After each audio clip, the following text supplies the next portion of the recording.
بات یہاں سے شروع کرتے ہیں کہ جس وقت اللہ کے نبی صلی اللہ علیہ وسلم اس دنیا میں مبعوث کیے گئے، آج سے تقریباً 1450 سال پہلے، اس وقت یہ دنیا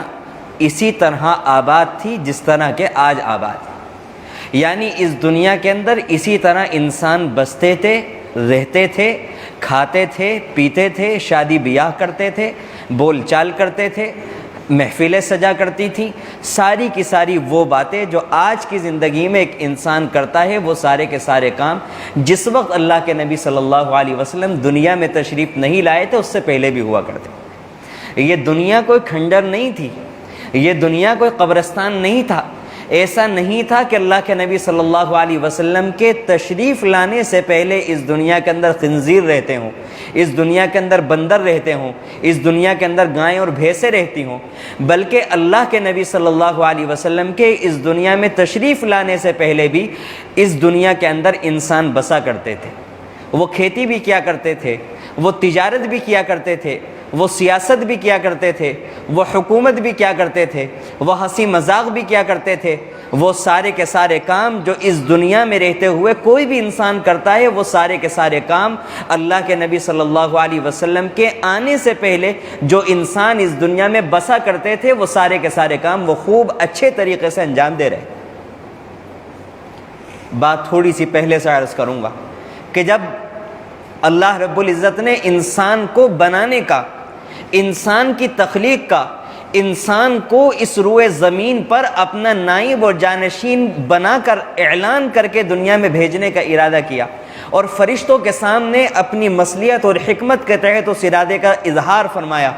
تو فرشتوں نے کیا کہا تھا؟ جو کہا تھا وہ بارہا ہمارے سامنے واقعہ بیان ہوتا رہتا ہے، ہر کسی کو اچھی طرح معلوم ہے کہ آپ ایسی مخلوق کو کیوں پیدا کر رہے ہیں جو زمین کے اندر جا کر کے خون ریزی کرے گی اور فساد مچائے گی۔ اور اگر آپ کا مقصود اس مخلوق کو پیدا کرنے سے یہ ہے کہ وہ آپ کی تسبیح و تقدیس بیان کریں، تو وَنَحْنُ نُسَبِّحُ بِحَمْدِكَ وَنُقَدِّسُ لَكَ، ہم آپ کی تسبیح بھی خوب بیان کر رہے ہیں، آپ کی پاکیز بھی ہم خوب بیان کر رہے ہیں، آپ کو ایک نئے مخلوق کو وجود کے اندر لانے کی کیا ضرورت ہے؟ اسی بات کو ذہن میں رکھتے ہوئے میں یہ آپ کے سامنے آج کے دن یہ بات رکھنا چاہتا ہوں کہ اگر اللہ رب العزت اس نئی مخلوق اور اس نئی امت کے ذریعے سے اگر اللہ تعالیٰ تاجر طبقہ پیدا کرنا چاہتے تھے کہ جو بزنس کرے، جو تجارت کرے، تو پھر ہمیں جان لینا چاہیے کہ اللہ کے نبی سے آنے سے پہلے بہت اچھے پیمانے پر، وسیع پیمانے پر مکے کے لوگ، مدینے کے لوگ، یمن کے لوگ اور مزید دوسرے علاقے کے لوگ خوب اچھی طرح تجارت کر رہے تھے۔ اور اگر ہم لوگ یہ سمجھتے ہیں کہ اللہ تعالیٰ اس نئی امت کے ذریعے سے دنیا میں کھیتی باڑی کا کام کرانا چاہتے تھے، تو مجھے اور آپ کو جان لینا چاہیے کہ مدینہ اور اس کے اطراف کے جو علاقے تھے، جو ممالک تھے، جو شہر تھے، ان تمام ممالک کے اندر، خطوں اور علاقے کے اندر کھیتی کا کام بہت زور و شور سے چل رہا تھا۔ اگر میں اور آپ یہ سمجھتے ہیں کہ اس امت کے ذریعے سے اللہ تعالیٰ حکومت اور سیاست کو ترقی دینا چاہتے تھے، تو مجھے اور آپ کو جان لینا چاہیے کہ رومن امپائر اور اسی طرح ایران کے اندر مضبوط قسم کی حکومت، تقریباً آدھی دنیا کے اوپر یہ دونوں روم اور ایران یہ مل کر کے حکومت کر رہے تھے اور بہت اچھے طریقے سے عمدہ پیمانے کے اوپر سیاست کا کام چل رہا۔ یہ میں نے 2-3 مثالیں ذکر کی موٹی موٹی کہ جس وقت اللہ کے نبی صلی اللہ علیہ وسلم کو مبعوث کیا جا رہا ہے اور تنہا اللہ کے نبی کو نہیں بھیجا جا رہا ہے، بلکہ آپ کے ساتھ ایک پوری جماعت تیار کر کے کھڑی کی جا رہی ہے، جن کو میں اور آپ صحابہ کرام رضوان اللہ علیہم اجمعین کہتے ہیں، جو اللہ کے چنندہ بندے تھے، جن میں سے ایک ایک کو اللہ کے نبی صلی اللہ علیہ وسلم نے تراش کر، بنا سوار کر اللہ کے نبی صلی اللہ علیہ وسلم نے تیار کیا تھا، شروع سے لے کر، ابتدا سے لے کر انتہا تک پہنچایا تھا، زوال سے لے کر کمال تک پہنچایا تھا، زمین کی پستی سے لے کر آسمان کی بلندی تک پہنچایا تھا۔ وہ ساری کی ساری ٹیم، وہ ساری کی ساری جماعت، وہ سارا کا سارا طبقہ، اللہ تعالیٰ نے کیوں بنایا اس طبقے کو، اللہ کے نبی کو کیوں بھیجا، اس امت کو کیوں وجود میں لایا گیا؟ حالانکہ یہودی موجود تھے، عیسائی موجود تھے، ان کے پاس ٹوٹی پھوٹی توریت بھی موجود تھی، زبور اور انجیل بھی موجود تھی، ملت ابراہیمی کے ٹوٹے پھوٹے نقوش بھی موجود تھے، بیت المقدس بھی موجود تھا، اس روئے زمین پر بیت اللہ بھی موجود تھا، بیت اللہ کا طواف بھی جاری تھا، حج اور عمرے کی ادائیگی بھی ہوتی تھی، شادی بیاہ بھی ہوتے تھے، کھانا پینا بھی ہوتا تھا، سارے کے سارے کام ہوا کرتے تھے، پھر اللہ تعالیٰ کو کیا ضرورت تھی کہ ایک نئے نبی کو پیدا کیا جائے اور ایک نئی امت کو وجود بخشا جائے؟ مجھے اور آپ کو ماننا پڑے گا کہ اللہ تعالیٰ اس امت کے ذریعے سے، اس نبی آخر الزمان کے ذریعے سے اللہ تعالیٰ ضرور کچھ ایسا کام لینا چاہتے تھے جو پچھلی امتوں سے نہیں ہو پا رہا تھا۔ وہ تجارت نہیں تھی، وہ زراعت نہیں تھی، وہ سیاست نہیں تھی، وہ کھانا پینا نہیں تھا، وہ دنیا کے عیش و آرام نہیں تھے، وہ دنیا کی یہ والی چیزیں جو میں نے اور آپ نے حاصل کرنا اپنی زندگی کا مقصد اور سدرۃ المنتہا بنایا ہوا ہے۔ اور اگر اس دنیا میں اگر کسی انسان کو وہ حاصل ہے تو وہ انسان اپنے بارے میں یہ فیصلہ کر کے بیٹھا ہوا ہے اور خوب مطمئن ہے کہ مجھ سے زیادہ اس روئے زمین پر اللہ تعالیٰ کا چہیتا، لاڈلا، برگزیدہ اور مجھ سے بڑا سچا پکا مسلمان اس دنیا میں کوئی نہیں۔ مجھے اور آپ کو یہ بات جاننی ہوگی، مجھے اور آپ کو یہ بات دل کی گہرائیوں میں بٹھانی ہوگی، مجھے اور آپ کو اس بات کو سمجھنا ہوگا کہ اللہ تعالیٰ نے اس نبی کے ذریعے سے دنیا میں کیا کروانا چاہتے تھے، نئی امت کو وجود میں لانے کا مقصد کیا ہے۔ اگر یہی مقصد ہے جو میری اور آپ کی زندگیوں سے جھلک رہا ہے تو معافی کے ساتھ عرض کروں گا کہ پھر سمجھ میں نہیں آتی یہ بات، کیونکہ یہ والا مقصد تو پہلے کے لوگ بھی بخوبی انجام دے رہے ہیں۔ قرآن کریم نے بیان کیا اس مقصد کو، کنتم خیر امت اخرجت للناس تأمرون بالمعروف وتنہون عن المنکر، کہ تم بہترین امت ہو، تمہیں نکالا گیا ہے لوگوں کے نفع کے لیے، تأمرون بالمعروف۔ اللہ تعالیٰ ان نبی کے ذریعے سے، نبی آخر الزمان کے ذریعے سے اللہ تعالیٰ جو نئی امت پیدا کرنا چاہتے ہیں وہ دو کام کرے گی، اس کو ایک ذمہ داری دی جا رہی ہے۔ تأمرون بالمعروف، وہ بھلائیوں کا حکم دیا کرے گی، وتنہون عن المنکر، اور برائیوں سے، فحاشیوں سے، گندی چیزوں سے، گندی قسم کی عادتوں سے پوری امت کو روکے گی۔ یہ پوری امت کو قرآن کریم کے ذریعے سے اس نبی آخر الزمان کی امت کو اللہ تعالیٰ کی طرف سے ذمہ داری دی گئی۔ کنتم خیر امت اخرجت للناس تأمرون بالمعروف وتنہون عن المنکر وتؤمنون باللہ، یہ ذمہ داری۔ اور اس ذمہ داری کو اتنا اہم کام بنا کر اس امت کے سپرد کیا گیا۔ میرے عزیزوں، میرے پیاروں، میرے بزرگوں، بہت ادب اور احترام کے ساتھ آپ کا یہ چھوٹا، آپ کا یہ گنہگار بھائی آپ کی خدمت میں بہت پیار سے، بہت ادب سے آپ کی دل کی گہرائیوں میں ایک بات اتارنے کی کوشش کر رہے ہیں۔ اللہ سے دعا کریں کہ ہمارے دلوں کے اندر، میرے اندر بھی اور تمام سننے والوں کے دلوں کے اندر بھی یہ بات اتر جائے۔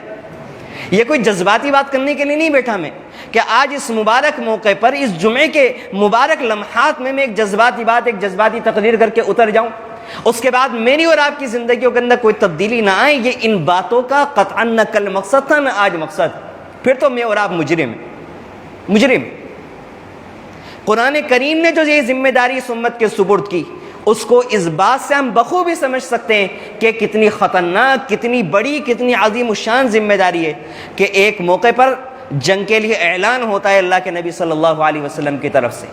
اور یاد رکھیے گا کہ مدینہ منورہ کا تمام سال کا جو دار و مدار تھا، معیشت کا، کاروبار کا، تجارت کا، وہ صرف اور صرف کھجور کی پیداوار تھی۔ اور آپ حضرات کو بخوبی معلوم ہے کہ ہر پھل کا ایک موسم ہوتا ہے۔ 12 مہینے میں ہر پھل کی کھیتی اور ہر پھل کا موسم نہیں ہوا کرتا، 12 مہینے تو ہر پھل نہیں آیا کرتا۔ اسی طرح کھجور کا جو سیزن ہوتا ہے اس کے بعد کھجور نہیں آیا کرتی۔ ایک موٹی سی بات ہے جس کو ہر انسان مانتا ہے، یہ وہ زمانہ ہے جب کھجوریں پک کر تیار ہو گئی ہیں، اور اگر اس وقت ان کھجوروں کو نہیں سنبھالا گیا، ظاہری سی بات ہے کہ اگر ایک پھل پک کر تیار ہو گیا اور اس پھل کو نہ توڑا جائے تو سب کو معلوم ہے کہ انجام کیا ہوگا، وہ پھل سڑ جائے گا، خراب ہو جائے گا، اور اس پھل کے ذریعے سے جو نفع حاصل ہونے والا ہے وہ سارا کا سارا نفع ختم ہو جائے گا۔ اور مدینے والوں کی ساری معیشت، ساری اکنومی جو تھی، اور جو ان کا سارے سال کا جو دار و مدار تھا وہ کھجوریں تھی، اس کے علاوہ ان کا کوئی کام۔ ایسے نازک مرحلے اور موقع پر کہ جب کھجوریں پک کر تیار ہیں، گرمی کی شدت آخری انتہا پر، اللہ کی پناہ، اللہ کی پناہ، مدینہ منورہ میں، مکہ المکرمہ میں انتہا کی گرمی ہوتی ہے، بڑی خطرناک قسم کی گرمی ہوتی ہے، بہت خطرناک قسم کی گرمی، وہ والا موقع، اور سفر بھی بہت دور، بہت دور، بہت زیادہ دور جہاں پر جانا، بے سر و سامانی کا عالم، ایک سال سے جو آخر زمانہ یعنی شروع سال میں پیسے آئے وہ ختم ہوتے ہوتے جو آخری مہینے چل رہے ہیں، ان مہینوں کے اندر اللہ کی طرف سے حکم آتا ہے کہ تمام مسلمانوں کے لیے نکلنا اللہ کے نبی کے ساتھ یہ ضروری۔ صحابہ کرام کے پاس پیٹ بھر کر کھانے کو روٹی موجود نہیں ہے، تن ڈھکنے کے لیے مکمل طریقے سے کپڑے بھی موجود نہیں ہیں، سواری کرنے کے لیے گھوڑوں کا خچروں کا بھی انتظام نہیں ہے،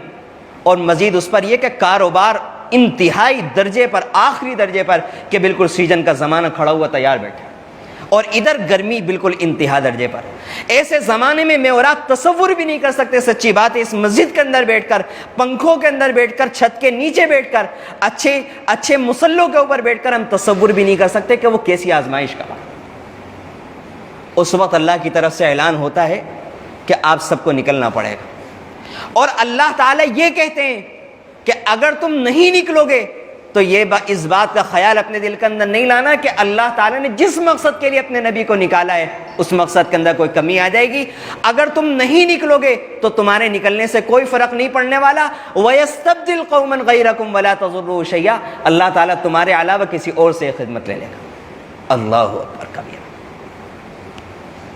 ایک مرتبہ صحابہ کرام کو یہ پوچھنے کا حق تھا کہ اے اللہ کے نبی صلی اللہ علیہ وسلم، اس زمانے سے کہ جس زمانے سے آپ نے اس دنیا کے اندر توحید کا پرچم اٹھایا، اس زمانے سے ہم آپ کے ساتھ سائے کی طرح کھڑے ہوئے ہیں۔ آپ نے کہا نکلو، ہم نکل گئے، آپ نے کہا کھاؤ، ہم نے کھانا شروع کیا، آپ نے کہا رکو، ہم رک گئے، لیکن یہ کیا بات ہوئی کہ قرآن کریم نے ہمارے بارے میں ایک دم کہہ دیا کہ اگر تم اس کام کو نہیں کرو گے تو تمہاری جگہ اللہ کسی اور کو لے کر آ جائے گا؟ لیکن نہیں، وہاں اتنا کہنے کی، اتنا سوچنے کی جرت نہیں ہے۔ وہ رب العالمین ہے، وہ وحدہ لا شریک لہ ہے، وہ بے نیاز ہے، وہ تو شان بے نیازی کے ساتھ کہتا ہے واللہ الغنی وانتم الفقراء، تم سارے کے سارے بھیکاری ہو، تم سارے کے سارے فقیر ہوا کرو، تم اپنے اعتبار سے مالدار ہوگے، تم مالدار، لیکن میرے سامنے کتنا بھی بڑا مالدار ہو، دنیا کا اعلیٰ درجے کا، اعلیٰ ترین مالدار ہو، لیکن قرآن کہتا ہے کہ ہمارے سامنے تو تم فقیر ہو، ہمارے سامنے تو تم بھیکاری ہو۔ واللہ الغنی، اللہ ہی مالدار ہے، مالدار صرف ایک ہے، بے نیاز صرف وہی ہے، تم تو محتاج ہو، قدم قدم پر محتاج ہو، ہاتھ اٹھانے میں محتاج ہو، انگلی کے اشارے میں محتاج ہو، ایک لفظ بولنے میں محتاج ہو، ایک لفظ سننے کے اندر محتاج ہو، کسی چیز کو آنکھ بھر کر دیکھنے میں محتاج ہو، دل کے دھڑکنے کے اندر محتاج ہو، آکسیجن اندر کھینچنے کے اندر محتاج ہو، باہر چھوڑنے پر محتاج ہو، ہر چیز کے اندر تم محتاج اور بے بس ہو۔ واللہ الغنی وانتم الفقراء۔ قرآن نے صحابہ کرام کو مخاطب کیا ہے کہ اگر تم دین کا کام نہیں کرو گے، ذرہ برابر اپنی تجارت کی طرف، اپنے کاروبار کی طرف مائل ہوگے اور یہ سوچو گے کہ بعد میں کریں یا کوئی اور کرے، اللہ کہتا ہے کوئی فرق نہیں پڑنے والا، دین کو اللہ کو غالب کرنا ہے، وہ ہوگا ہوگا ہوگا، یقیناً ہو کر کے رہے گا، کوئی فرق نہیں پڑنے والا۔ تم نہیں کرو گے، اللہ کسی اور سے کام لے گا، اور اگر انسان نہیں کرے گا اللہ جنات سے کام لے لے گا، جنات نہیں کریں گے اللہ فرشتوں سے کام لے لے گا، اور اگر یہ سب بھی نہ کریں تو اللہ کو کسی کے سہارے کی ضرورت نہیں، بغیر کسی اسباب کے، بغیر کسی سہارے کے اللہ تعالیٰ تب بھی اس دین کو سر بلند کر دے گا۔ اللہ کے نبی صلی اللہ علیہ وسلم کی مدد کے لیے کسی سہارے کی ضرورت نہیں۔ یہ مجھے اور آپ کو اپنے دل کے اندر بٹھانی ہے یہ بات کہ اس امت کو اللہ نے اس کام کے لیے، دین کی سربلندی کے لیے پیدا کیا ہے۔ میرے اور آپ کے دنیا کے اندر آنے کا مقصد کاروبار کرنا نہیں ہے، میرے اور آپ کے دنیا کے اندر آنے کا مقصد تعلیم حاصل کرنا نہیں ہے، میرے اور آپ کے دنیا کے اندر آنے کا مقصد ایک دوسرے سے مسابقت کرنا، اپنے مال کو بڑھانا، اپنی شان و شوکت کو بڑھانا زندگی کا مقصد نہیں ہے۔ اس کا مطلب یہ نہیں ہے کہ یہ سارے کے سارے کام نہ کریں یا ناجائز اور حرام ہے، نہیں، یہ قطعاً بیان نہیں کیا جا رہا ہے، نہ یہ مقصد ہے شریعت کا۔ اگر صحیح نیت کے ساتھ، حدود کے اندر رہتے ہوئے، اعتدال کے طریقے کو اپناتے ہوئے یہ سارے کام کیے جائیں، صرف یہی نہیں کہ جائز ہے بلکہ اعلیٰ ترین عبادت، لیکن عین مقصد وہی ہے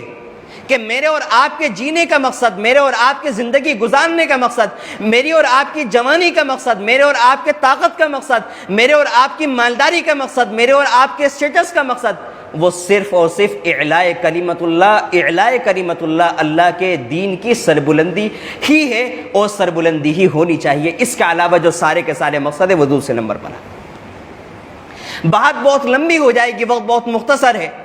بات دائیں بائیں نہ ہو جائے، اس لیے میں پھر آ کر کے اپنی بات کو وہیں لے کر آتا ہوں کہ ربیع الاول کا مبارک مہینہ ہے۔ اس مہینے میں میرے اور آپ کے آقا جناب محمد الرسول اللہ صلی اللہ علیہ وسلم دنیا میں تشریف لائے۔ ہر مسلمان چاہے وہ سال کے اندر ایک وقت کی بھی نماز نہ پڑھتا ہو، چاہے وہ کبھی زکوٰۃ نہ نکالتا ہو، چاہے کبھی روزے نہ رکھتا ہو، لیکن ہر مسلمان کے دل کے اندر اللہ کے نبی صلی اللہ علیہ وسلم کی محبت کا بیج اور محبت کی چنگاری موجود ہے۔ وہ اس طرح سے معلوم ہوتی ہے کہ اگر کبھی بھی کوئی بدبخت اللہ کے نبی صلی اللہ علیہ وسلم کی شان میں گستاخی کرتا ہے یا کرنے کے لیے کھڑا ہوتا ہے، تو ایک مسلمان کے دل میں ایسے جذبات اٹھتے ہیں کہ اگر اس کا بس چلے تو وہ کیا نہ کر دے۔ یہ اس وقت معلوم ہوتا ہے چنگاری ہر کسی انسان کے دل کے اندر موجود ہے۔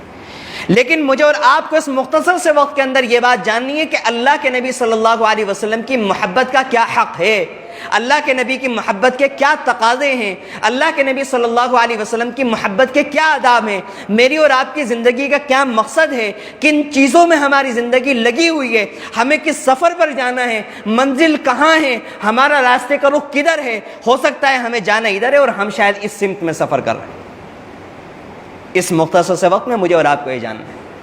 اس لیے ایک آدھ واقعہ سنا کر میں اپنی بات کو مکمل کرنا ہے، وقت بہت مختصر ہے،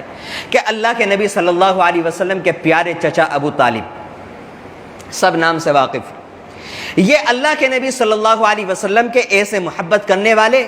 ایسے غمگسار، اللہ کے نبی صلی اللہ علیہ وسلم کے ایسے حمایتی، اللہ کے نبی صلی اللہ علیہ وسلم کے سر کے ایسے سائے تھے کہ جو اللہ کے نبی سے کبھی جدا نہیں ہوتے۔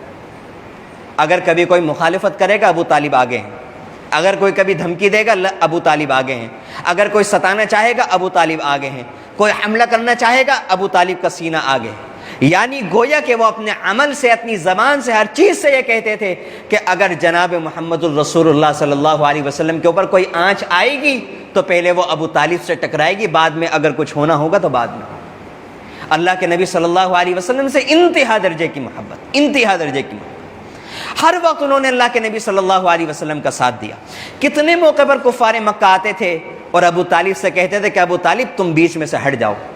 ابو طالب کہتے تھے ایسا کیسے ہو جائے گا، میں اپنے بھتیجے کی حمایت کیسے چھوڑ دوں، جاؤ تم اپنا کام کرو، میں جب تک زندہ ہوں میں اپنے بھتیجے جناب محمد الرسول اللہ صلی اللہ علیہ وسلم کا ساتھ دوں گا اور ان کے ساتھ رہوں۔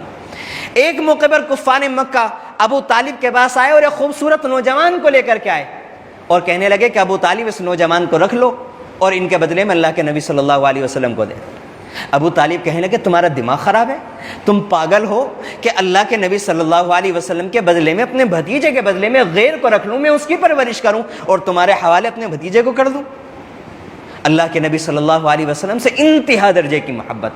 ایک موقع پر مکے کے تمام لوگوں نے اللہ کے نبی صلی اللہ علیہ وسلم کا بائیکاٹ کیا اور اللہ کے نبی صلی اللہ علیہ وسلم 2-3 سال تک شعب ابی طالب میں قید رہے۔ میں نے پہلے بھی بیان کیا، وہاں پر صرف ببول کے کانٹے دار درخت تھے، پتے تک کھانے کو میسر نہیں تھے، اناج نہیں پہنچا کرتا تھا، کوئی بھی چیز کھانے کو میسر نہیں ہوا کرتی تھی۔ اس زمانے میں بھی چچا ابو طالب اللہ کے نبی صلی اللہ علیہ وسلم کے ساتھ سایہ بن کر کھڑے رہے کہ نہیں اگر میرے بھتیجے کے ساتھ یہ ہوگا میں اپنے بھتیجے کے ساتھ ہوں۔ اور کافر ان سے کہتے تھے بس تم ان سے اپنا ہاتھ ہٹا لو، تمہیں کوئی پریشانی نہیں، تمہارا ہمارا کوئی مسئلہ نہیں۔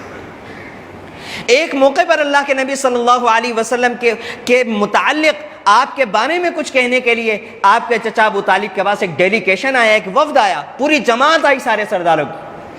اور کہنے لگے کہ اب پانی سر سے اوپر ہو چکا،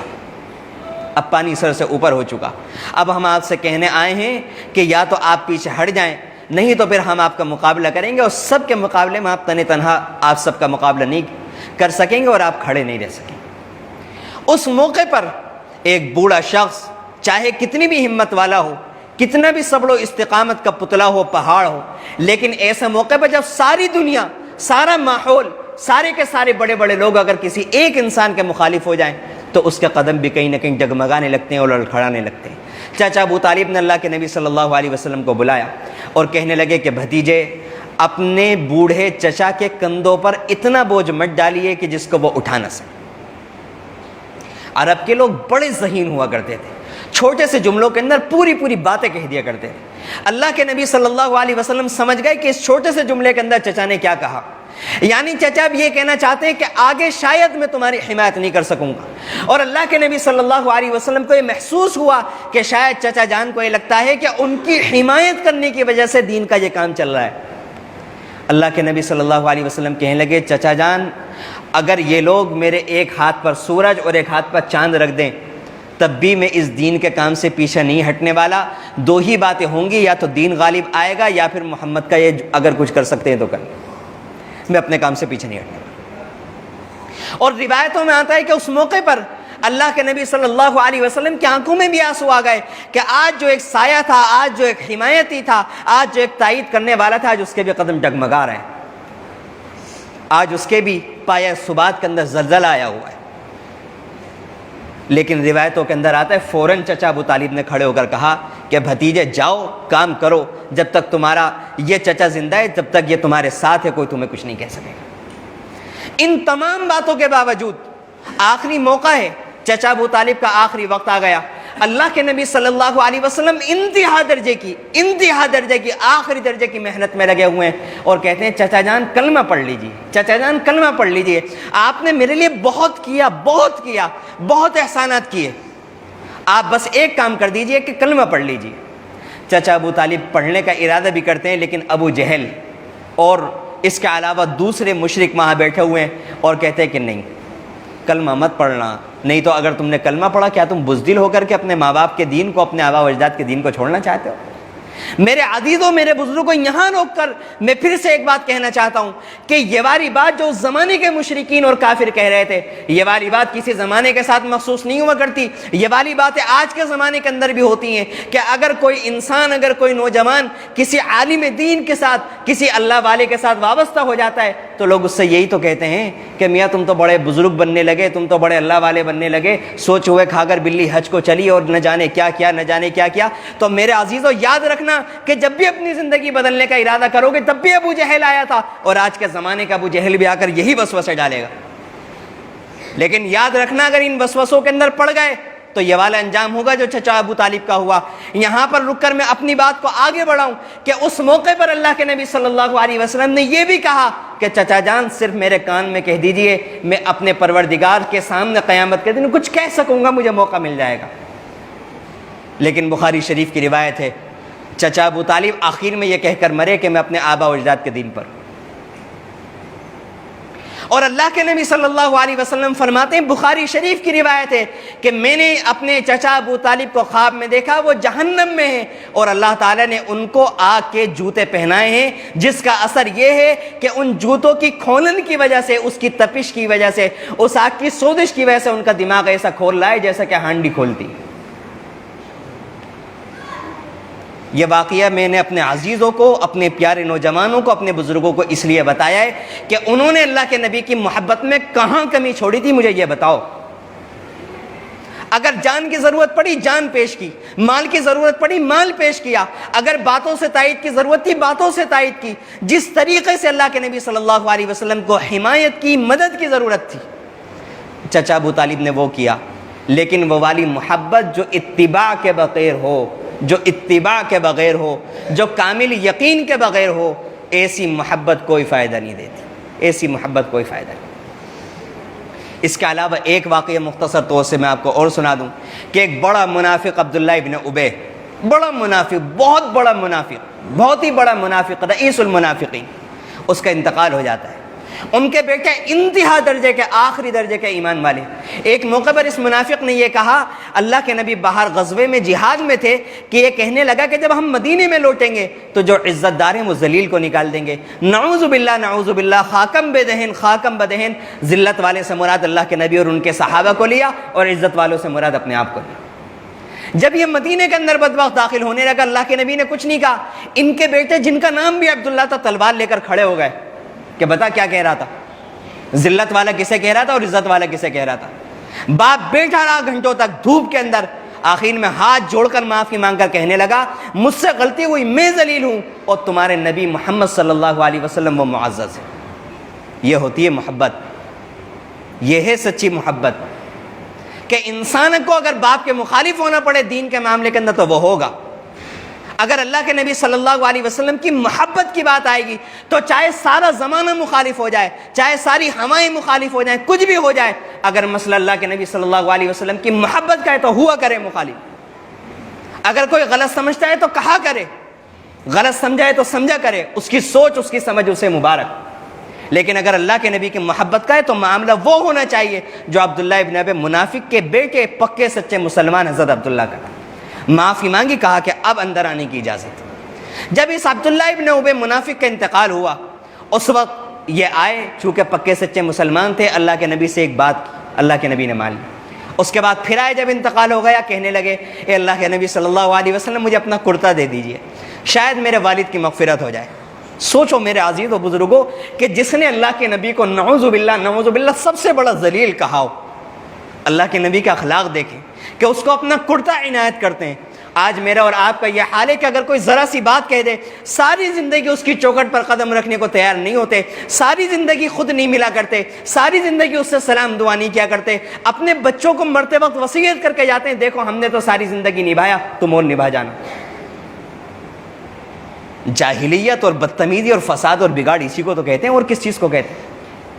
ایک اللہ کے نبی صلی اللہ علیہ وسلم اپنا کرتا دے دیا، نماز جنازہ پڑھانے کا موقع آیا، اللہ کے نبی سے ان کے بیٹے نے کہا کہ اللہ کے نبی آپ نماز جنازہ پڑھا دیجئے۔ اللہ کے نبی نماز جنازہ پڑھانے کے لیے کھڑے ہو گئے، حضرت عمر فاروق رضی اللہ عنہ سے رہا نہیں گیا، آپ کھڑے ہو گئے، اللہ کے نبی آپ یہ کیا کرنے جا رہے ہیں؟ یہ وہ شخص ہے جس کے بارے میں قرآن یہ کہتا ہے، یہ وہ شخص ہے جس کے بارے میں قرآن یہ کہتا ہے، قرآن اس کے بارے میں یہ کہتا ہے کہ اے نبی اگر آپ بھی اس کے لیے کھڑے ہو کر 70 مرتبہ اللہ تعالیٰ سے معافی مانگیں گے، اللہ اس کی مغفرت نہیں کرے گا۔ اللہ کے نبی صلی اللہ علیہ وسلم اتنی محبت کرتے تھے کس سے؟ جو انہیں ذلیل کہتا ہے، جو منافق ہے، رئیس المنافق ہے، ان سے اتنی محبت کیا کرتے تھے؟ اللہ کے نبی کہتے ہیں عمر 70 مرتبہ ہی تو قرآن نے منع کیا ہے، کیا پتہ 71ویں مرتبہ میرا اللہ معاف کر دے، میں 71 مرتبہ کروں۔ میرے عزیزوں، میرے نوجوانوں، تم نے اپنی قدر کو نہیں پہچانا، اپنی عمر کی، اپنی سانسوں کی قیمت کو نہیں پہچانا۔ نہ جانے کس کس چیز کی محبت کے اندر میں اور آپ مبتلا ہو گئے۔ یہ تھے محبت کرنے کے لائق، یہ ہیں جناب محمد الرسول اللہ صلی اللہ علیہ وسلم، میرے اور آپ کے نبی۔ پھر قبر میں سے بعض روایتوں کے مطابق قبر میں سے نکلوایا، بعض روایتوں کے مطابق قبر میں رکھتے ہوئے اللہ کے نبی صلی اللہ علیہ وسلم نے اپنے منہ کا پانی، اپنا لعاب مبارک اس رئیس المنافقین عبداللہ ابن ابی کے منہ کے اندر رکھا کہ شاید اللہ تعالیٰ اس کی وجہ سے مغفرت کر دے۔ لیکن میرے عزیزوں پھر کہوں گا، قرآن نے آیت نازل کی وَلَا تُصَلِّ عَلَىٰ أَحَدٍ مِّنْهُمْ مَاتَ أَبَدًا، آج کے بعد آپ کسی منافق کی نماز جنازہ نہیں پڑھیں گے، وَلَا تَقُمْ عَلَىٰ قَبْرِهِ، آپ کسی کے قبر کے اوپر نہیں کھڑے ہوں گے۔ اللہ کے نبی کے کرتے کے ساتھ گیا، اللہ کے نبی نے نماز جنازہ پڑھائی، اللہ کے نبی کا منہ کے اندر لعاب دہن لے کر کے گیا، لیکن زندگی کے اندر بغیر اتباع کے گیا تو اس حال میں گیا، اللہ کہتا ہے مغفرت نہیں ہوگی۔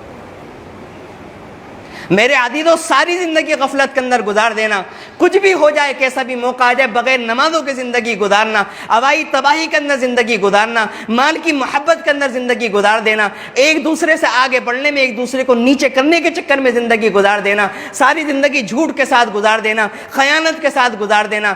فحش مناظر دیکھنے کے اندر گزار دینا، عیاشیوں کے اندر گزار دینا، شراب نوشی کے اندر گزار دینا، زنا کاریوں کے اندر گزار دینا۔ میرے عزیزوں، میرے بزرگوں، اگر ایسے زندگی گزارتے رہیں گے کہاں رکے گی یہ زندگی؟ کبھی سوچا ہے؟ بڑھاپے تک بھی اگر پہنچ جائیں گے یہ زندگی کہیں نہیں ختم ہونے والی، یہ جذبات یا خواہشات آپ کو کہیں نہیں چھوڑیں گے، اس وقت چھوڑیں گے جب آپ کو یہ کافر ہونے کی حالت میں الامان والحفیظ اس دنیا سے لے جائیں گے۔ کیا میں اور آپ اس وقت انتظار کر رہے ہیں؟ میرے عزیزوں، میرے نوجوانوں، میرے بزرگوں، وقت بہت کم ہے، اس لیے مجھے اپنی بات ختم کرنی پڑ رہی ہے، نہیں تو موضوع تو ایسا ہے کہ بہت لمبی بات کی جائے۔ اللہ کے نبی صلی اللہ علیہ وسلم کی زندگی کو پڑھیں۔ میں سب نوجوانوں سے، خاص طور سے اور بزرگوں سے بھی بڑے ادب کے ساتھ، اپنی ماؤں بہنوں سے بھی انتہائی عاجزی کے ساتھ گزارش کر رہا ہوں، اللہ کے نبی کی زندگی کو پڑھیں، اللہ کے نبی کی سیرت کو پڑھیں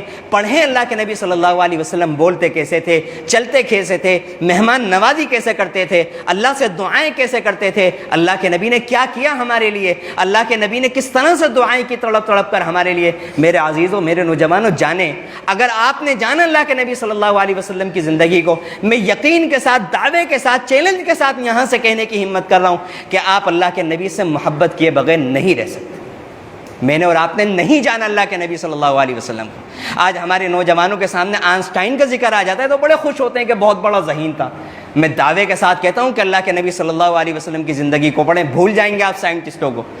بھول جائیں گے آپ دانش مندوں کو۔ بھول جائیں گے آپ دنیا کے اچھے لوگوں کو؟ اللہ کے نبی صلی اللہ علیہ وسلم ہر اعتبار سے سب سے بڑے ذہین، اللہ کے نبی صلی اللہ علیہ وسلم مجھ جیسے ہر طالب علم کے لیے، مجھ جیسے ہر سیرت سے تھوڑی بہت بھی مناسبت رکھنے والے کے لیے سب سے بڑے سائنٹسٹ اللہ کے نبی صلی اللہ علیہ وسلم، سب سے بڑے اسمارٹ، سب سے بڑے خوبصورت اللہ کے نبی صلی اللہ علیہ وسلم، سب سے بڑے سخی اللہ کے نبی صلی اللہ علیہ وسلم، سب سے بڑے پیارے، سب سے بڑے اللہ کے چہیتے، اللہ کے لاڈلے اللہ کے نبی صلی اللہ علیہ وسلم، سب سے بڑے سخی اللہ کے نبی صلی اللہ علیہ وسلم، سب سے بڑے متقی اللہ کے نبی صلی اللہ علیہ وسلم، سب سے زیادہ مجاہدات کرنے والے، اللہ کو منانے کی فکر کرنے والے، ان انسانیت کے سب سے بڑے خیر خواہ، پوری انسانیت کے، چاہے وہ کافر ہو، چاہے مشرک ہو، چاہے منافق ہو، ایک ایک انسان کے لیے، ایک ایک مخلوق کے لیے اللہ کی تمام مخلوق کے سب سے بڑے غم گسار، سب سے بڑے اللہ کے نبی صلی اللہ علیہ وسلم ہے۔ اللہ کے نبی سے بڑھ کر نہ ہمارا خیر خواہ کوئی ہوا ہے، نہ ہمارا خیر خواہ قیامت تک ہو سکے گا۔